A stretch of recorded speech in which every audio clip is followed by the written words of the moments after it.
Other people's stuff is trash. If you don't like it, get out. Mike, my husband, sneered with a face lit by the flames. Burning in front of him were children's toys and clothes. They were keepsakes of my son. Mike was burning these precious memories of mine in the backyard, almost as if to flaunt them before me.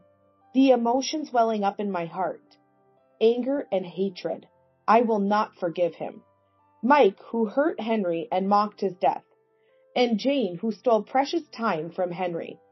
I will have my revenge. I don't care what happens anymore. Without anything left to protect, I am invincible. I will bring those two down to hell, betting everything I have. Telling me to get out of the house? That was my plan from the start. Sure, I replied with a beaming smile. It was about 2 weeks after Henry's passing. I received a call from Mike. I ignored all his calls. He was a stranger now. I had no obligation to leave for him. But after a month, 2 months, with the calls incessant, I had a premonition. Maybe something happened to them. With a bit of hope, I answered the phone. What's wrong, Mike? Help me, Mike screamed in a desperate voice. Mom's in trouble. I smiled. My name is Mary, a 33-year-old housewife. I'm home. My son Henry returned home. I greeted Henry at the entrance. Welcome back, Henry. There's pudding in the fridge. You can have one. Really? Just one? Henry is in 3rd grade, but still a child at heart and clingy. The rest is for Jane to eat. Everyone gets one. Before we moved, they were all mine. I wish we never came to this house. Just as I was about to cover Henry's mouth, a shrill voice echoed from behind. Mary! You haven't finished cleaning yet. Henry, you're supposed to study when you get home, right? Hurry up. As we stood frozen, Jane clicked her tongue. Seriously, that's why I was against someone with a divorce history, and to bring such a poorly behaved child. Jane went on with her disdainful remarks towards me and Henry. I have a history of divorce and an ex-husband. Henry is the child from that marriage. I divorced when Henry was 3 years old. The reason was my ex-husband's infidelity. Since then, I've raised Henry single-handedly. I worked hard day and night for Henry's life and his future. I thought I could handle it because I was young. But then, like a taut string snapping, I collapsed. The cause was overwork. I was deeply regretful and despairing. What should I do now? Work to live? Collapse? Then work again? Will this cycle continue endlessly? That's when my current husband, Mike, appeared. I met Mike in the hospital where I was admitted. I was shopping with Henry at the hospital store when he threw a tantrum wanting candy. Then Mike showed up and said, I'll buy it for you. Which one? What candy do you want? I tried to stop him in a panic, but Mike said, just this once, and bought the candy for Henry. Mike had come to visit a friend and happened to stop by the store. I love kids. I enjoy seeing them excited and having fun. But I also find their complaining and tantrums cute. I can't help but spoil them when I see it. Mike seemed like a genuinely nice man, and Henry instantly took a liking to him. See you later. And by chance, the next time Henry came to the hospital, we ran into Mike at the store again. Mike bought candy for Henry again. As this continued, I naturally started to trust Mike. No mother would dislike a man who shows affection to her child. Then one day Henry said, Hey, become my dad. Mom and I are struggling with money. He must have thought of Mike, who always bought him candy, as a rich hero. I scolded Henry for his impolite remark, but watching Mike smile gently, I became conscious of him for the first time. A year later, I married Mike. He was about 10 years older, but his mature composure was comforting. I was surprised to learn that Mike was actually wealthy. Mike was an executive at the company his grandfather founded and a candidate for the next president. That company is one of the top manufacturers in America. A divorced woman who married into wealth. Mike's relatives, especially Jane, seem to look at me with that perspective. Today our family begins living with Jane. This started when Mike's father passed away, leading to Mike's promotion as president. Jane proposed that we support Mike together. There was another reason. Jane, I want to teach Henry various things, as he will be the one to take over the company in the future, said. When I saw the old magnificent mansion, my heart raced with the thought of living there. Come on, don't just stand there. Mary, you clean. Henry, you study. Get to it, quickly. Standing in front of clapping Jane, I felt overwhelmed by anxiety about our future life. At 4 a.m., I was in the kitchen. Last night, Jane firmly told me to prepare breakfast at this time. After finishing breakfast, I woke Jane up. Rubbing her sleepy eyes, Jane came to the kitchen.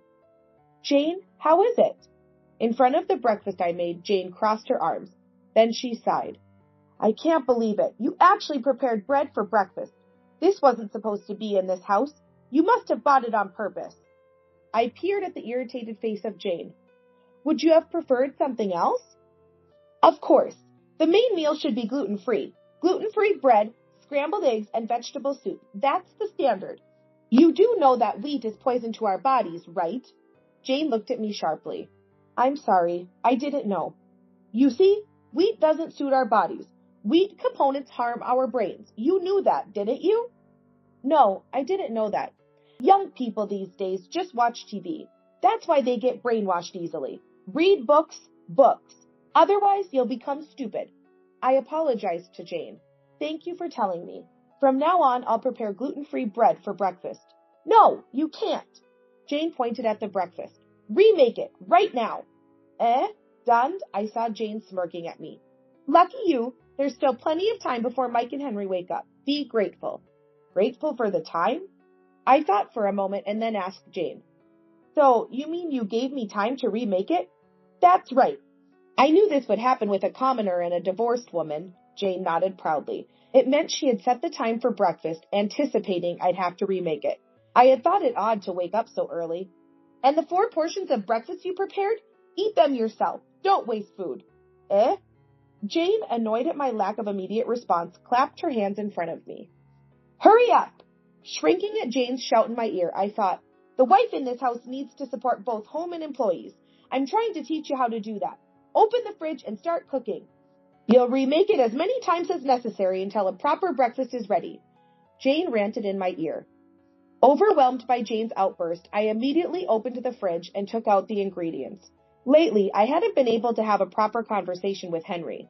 When Henry comes home, he has studies with a tutor, followed by foreign language lessons. Jane, who decided on her own that Henry would inherit the company, left him no time to play with friends, eat snacks, or relax at home. I pleaded with Jane several times to give him some free time, but it was never heard. One day while making dinner, I received a message from Mike. Insider-like. I wonder if I could ask for that. Insider? Puzzled by the abrupt word, I tilted my head. Wrong message. Delete it. It's deleted, I replied to Mike, but I decided not to delete the message for the time being. I had some recollection of the term insider and decided to research it a bit later. Mike returned home that night in a very good mood. He briskly took me to Henry's room. Henry, how was today's test? Henry was studying with his tutor. Stopping his study, Henry took a larger than usual test paper. Looking expectantly at Mike, Henry had a dejected face. This. Mike took the test paper. The score was 95 points. Seeing it, Mike, without changing his calm demeanor, crumpled the test into a ball. Henry? Yes. 95 points. Well, not bad for an average person, but you are special. A man who might inherit one of America's leading companies. You understand what that means? Henry stumbled over his words. The smile disappeared from Mike's face and his eyes widened. Didn't I say it before? You have to be perfect. Anything less than 100 points is unacceptable in our family. If you can't remember something this important, you don't deserve to be here. I'm sorry. Henry trembled. I grabbed Mike's arm and pulled him out of the room. Hey, you. That's too much. Henry is your son, your family, right? Does family need qualifications? When I challenged him head on, Mike tilted his head in puzzlement. Huh? That's what family is. Each member fulfilling their role is how we protect the family legacy. Women perfect in household duties, men perfect in protecting the company. If you can't do that, you're not family, because you're no good for the family. You're just a stranger. Isn't that obvious? I was at a loss for words. That's not family. It's like treating people as tools. I can't take this anymore. I can't. Henry's scream came from the room. Rushing back, I saw Henry throwing pencils and notebooks at the tutor. I don't want to study anymore. I can't remember all this. I'm a failure. Even Dad hates me. Henry was crying and screaming. Henry! I hugged him. It's okay now, Henry. It's all going to be okay. I stroked my son's back as he continued to cry, my resolve hardening. I can't stay here anymore. I'll get a divorce. I had been preparing for the divorce in secret. Divorce would mean a return to a difficult life, working from dawn to dusk, but it couldn't be helped. I am a mother. No matter how hard it is, it's all right for my son. I reaffirmed my determination. Then, something happened to Henry. He would wake up feeling lethargic in the mornings and didn't want to go to school. I let Henry rest, thinking it was exhaustion from studying. The doctor said it might be anemia due to stress and prescribed iron supplements. However, the lethargy didn't improve after 1 or 2 weeks. I took Henry to a university hospital. After the examination, the doctor told me Henry has leukemia. The fatigue and anemia are symptoms, but the local doctors probably didn't suspect it. My mind went blank. And another thing, Henry has acute leukemia. It progresses fast, so we need to start treatment immediately. The doctor looked pained as he spoke. Progressing fast? I didn't want to think about what those words meant. I had no time for divorce preparations. I informed Jane and Mike about Henry's condition and stayed by his side. Jane looked disgusted. You know, Henry is going to die anyway, right? Prioritize housework for us, the living. That's right, Mary. That's your role. They seemed like people from a different world. I didn't care about them anymore, having decided to divorce. I packed mine and Henry's belongings and left the house.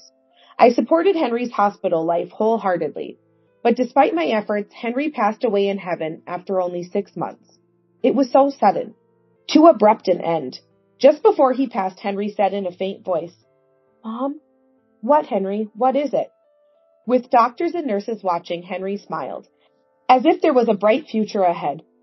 When I get discharged, I want to play a lot, play games with friends, and eat lots of pudding, Mom, okay? I couldn't stop my tears. Of course, Henry. Such a modest dream never came true. After Henry's death, I was in a daze, time passing by quickly. Today, I finished Henry's funeral. I'm home. Returning to the mansion alone, I smelled something burning. When I went to the garden, I found Mike, who had returned home earlier, sitting and burning something. Burning in front of him were children's toys and clothes, keepsakes of my son. What are you doing?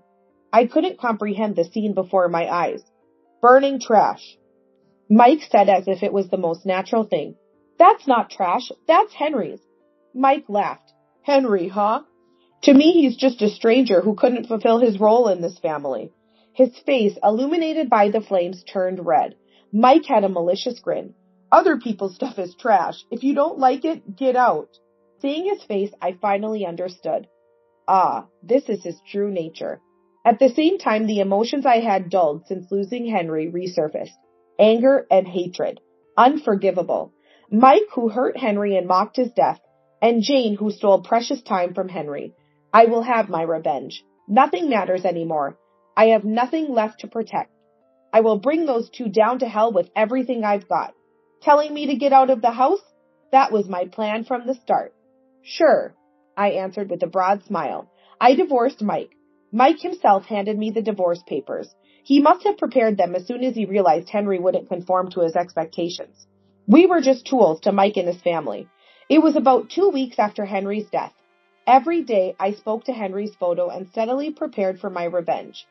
Then a call came, from Mike. I ignored all his calls. He was a stranger now. I had no obligation to leave for him. But after a month, 2 months, with the incessant calls, I had a premonition. Maybe something happened to them. With a bit of hope, I answered the call. What's wrong, Mike? Help me! Mike screamed desperately. Mom's in serious trouble. I smiled, pretending to be concerned without being noticed. I asked, what's wrong? Mom's been acting so strange lately, slurred speech, unable to speak properly, so we went to the hospital, Mike said with a trembling voice. Mom had a stroke. She was treated but became bedridden. I've been taking care of her at home. I thought about using care services, but Mom doesn't want to be a burden on others. But I'm at my limit. I'm tired from work, and I have a business trip next week, so... Mike pleaded, won't you come back? Even if it was a short time. We live together. Mom said she'd be okay with Mary. The absurdity made me want to laugh.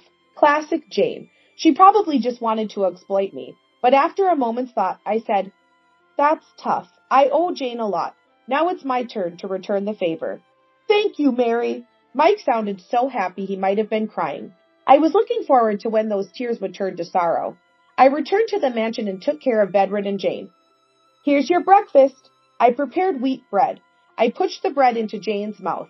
Jane opened her eyes wide, rejecting it, but she couldn't resist with her bedridden body. No, Jane, you can't be picky. Even Henry could eat bread. I forced the bread into Jane's mouth, but Jane never swallowed it, struggling with her mouth full. Tears welled up in her eyes. Stop! What's wrong, Jane? My brain! Jane tried desperately to speak with her slurred speech. Wheat harms the brain. Such conspiracy nonsense Jane seemed to truly believe. Ah, I forgot. Eating bread would further damage your brain. But it doesn't matter anymore. It's clear that Jane's end is near. I smiled. Jane glared at me resentfully. I clapped my hands loudly in front of her. Come on, swallow what's in your mouth. Don't dawdle, I shouted in Jane's ear. Startled, Jane spat out the bread. She coughed. I picked up the bread from the floor and brought the dirty bread to Jane's mouth. It's no use, Jane. You said so yourself. I pushed the bread into Jane's mouth. You can't waste food. Jane screamed. Ugh! I fed Jane bread every day, morning, noon, and night. If she spit it out, I put it back in her mouth. If she spat it out again, back in it went. This went on for hours on end. In an environment where she could receive no help, perhaps Jane lost the will to resist, and within a week she obediently swallowed the bread. Jane became utterly exhausted and now spent all day trembling in bed. She would scream whenever I appeared. A month later, Mike returned from his business trip. When I greeted him at the entrance, seeing my face, Mike smiled. Thank you, Mary. It must have been hard taking care of Mom. I smiled gently. It's fine. After all, she's the mother of the man I loved. I thought of it as the duty of an ex-wife. Mary, you finally understand. Mike's eyes welled up as he approached. I quickly avoided him and headed to the living room. Dinner's ready. Jane's sleeping right now, so let's eat together. I'm looking forward to it. There's nothing better than coming home from work to a dinner. I chuckled bitterly at our conversation, reminiscent of newlyweds. Just as we were about to eat, a sound like a woman's moan was heard. Oh, it seems Jane's awake. Mike and I headed to the room where Jane was. Seeing us, Jane opened her mouth wide and said, Mike! What's wrong, Mom? Mike leaned over Jane's bed. She's useless. Get out. Jane glared at me. Mike frowned. What are you talking about, Mom? You've been under Mary's care all this time, right? Look how clean she's kept the room. Be grateful. It's not that. I had erased all evidence of feeding Jane bread.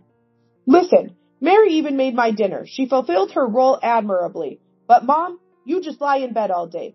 The useless one is you. Jane's eyes filled with tears. Frustrated that she couldn't convey her intentions, she began to scream incoherently. The sound was ear-piercing. Shut up! Be quiet! Mike yelled, his face turning red. The two started hurling insults at each other, and I laughed behind Mike's back. I left the mansion. While they were arguing, I took my pre-packed belongings and left the house. Of course, Mike called me soon after. Mary, why did you leave? I said tearfully, because Jane told me to leave. I tried so hard to take care of her. Mom's just emotionally unstable. Please, I can't handle it anymore. I'm sorry, I'm just too tired. I love Jane so much, but to see her change like that, it's too painful. Mary. Mike seemed deeply moved by my lie. He fell silent as if in deep thought. When I've sorted out my feelings, I'll come visit. Is it okay if I keep the keys? Of course. Thank you, Mike. I hung up the phone. 6 months later, I visited Mike's mansion with a large trash bag. I entered Jane's room and rummaged through her closet. I filled the bag with Jane's favorite clothes, accessories, brand-named items, and luxury goods. Once done, I opened all the doors and shelves in the room, grabbing memorabilia of Jane and Mike, and stuffed them into the trash bag. I carried the heavy bag to the garden. I dumped the contents on the ground and lit them with a lighter from my pocket. The smell of burning filled the air as Jane's precious memories quickly turned to ash. Then I heard a sound from the entrance. Mary, are you there? Mike's exhausted voice called out. I greeted him at the entrance. Welcome back. Sorry, I let myself out early. I just felt a bit... It's okay. I'm suffering too. Who would have thought Mom would end up like this? Today was Jane's funeral. After I left the mansion, Mike had taken care of Jane, but unable to balance work and care, he eventually placed her in a facility. Jane rapidly lost weight and developed symptoms similar to depression. She didn't even try to speak when Mike visited. Jane's last moments were in the facility's bed. In the morning, the staff came to check and found that she had already passed away. The doctor said it was probably a recurrence of the stroke. I rubbed Mike's back, trying to comfort him. Let's have a coffee in the garden for a change of mood. Thank you, Mary. Mike looked at me with tearful eyes. I took his hand and led him to the garden. What's this smell? Huh? The moment the garden came into view, Mike was stunned. At the sight of Jane's belongings being burnt to ashes. A bonfire? Mary, what are you doing? Mike asked, half laughing. I told the clueless Mike, burning trash. If you look closely, you can see they're all Jane's belongings, I said matter-of-factly. Trash? What are you talking about? Those are Mom's precious memories. Why would you do this? I was surprised at Mike's disarray. Why are you getting so heated? They're just someone else's things. Someone else? Mom is family. I tilted my head at Mike's statement. You said it yourself, didn't you? Jane was useless. If she can't fulfill her role in the house, she's a stranger, right? I smiled. Someone else's stuff is trash, so I burnt them. Mike lunged at me. Are you kidding me? You can't just burn someone else's things. Then why don't you save them? Not all of it is burnt yet. Mike's eyes widened, and in shock or panic, he reached into the fire. I'm sure he was so shocked that he panicked. Trying to grab Jane's belongings, he quickly withdrew his hand from the intense heat. Damn it! Mom's memories! Precious memories! Mike, with tears and snot running down his face, repeatedly thrust his hands into the fire. But all Jane's items burnt to nothing. Be careful, Mike.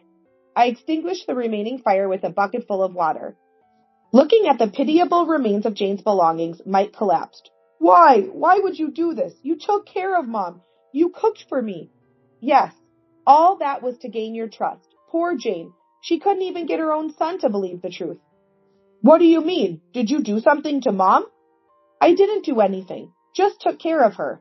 Jane was crying with joy when she ate the bread I gave her. Bread? You fed Mom bread? That's bad for the brain, if you feed her that. Here, cool down your head. I poured the remaining water from the bucket over his head. Mike staggered, slipped, and fell. He seemed to have twisted his ankle and groaned in pain. His figure was miserably pitiful. Such a family drama must be hard on the employees. I bet your father and grandfather in heaven are crying.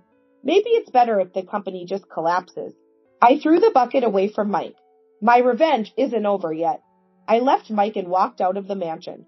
I was watching TV at my new home. The morning news was on, and the announcer cheerfully delivered the news. Suddenly, a breaking news alert came on. Breaking news! Police are investigating suspected insider trading. Then my mobile phone rang. Hello? It was Mike. You did it, didn't you? What are you talking about? I pretended not to know, and Mike shouted in irritation. About the insider trading. The message Mike had mistakenly sent. It proved his wrongdoing. Insider trading involves someone with internal company information providing it to others for unfair profit in stock trading. A serious crime. I sold Mike's message to a magazine. Reporters thoroughly investigated the company and wrote the truth. Perhaps thinking information from the president's ex-wife was credible. The scandal of a well-known company shook the public. And today, the police finally acted. It's your fault. Committing a crime while running a company? That's none of your business. By the way, do you even have time to call me? Isn't your company in chaos right now? Aren't the police there?